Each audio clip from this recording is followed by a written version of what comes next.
కుంతీదేవి గొప్ప జ్ఞానజ్యోతిని గుండెలో దాచుకున్న మహావ్యక్తి. పరమాత్మ అనుగ్రహాన్ని అందుకునే భాగ్యం కలవారు స్వామిని ఏమి కోరాలో మనకు తన మాటల ద్వారా తెలియజేస్తున్నది. ఆమె మానవ సమాజానికి గొప్ప గురువు.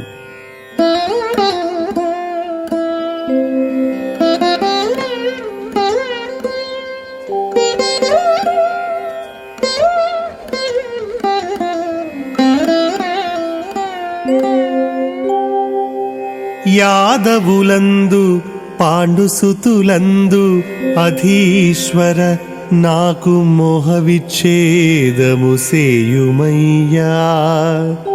ఘన సింధువు చేరెడి గంగభంగి నీ పాద సరోజ చింతనముపై నిశంబు మదీయ బుద్ధి అత్యాదర వృత్తితో కదియునట్లుగా చేయగదయ్యా ఈశ్వరా.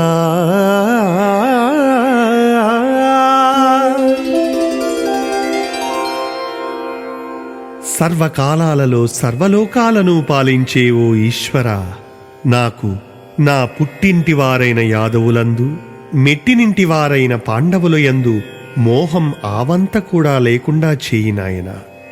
నీవు అన్ని లోకాలకు పాలకుడవు. నా బుద్ధి సర్వకాల సర్వావస్థలలోనూ సముద్రంలోనికి చేరుకునే గంగలాగా నీ పాదపద్మాలను మాత్రమే ఎక్కువ ఆదరంతో కలిసిపోయే విధంగా దయజూడు స్వామి.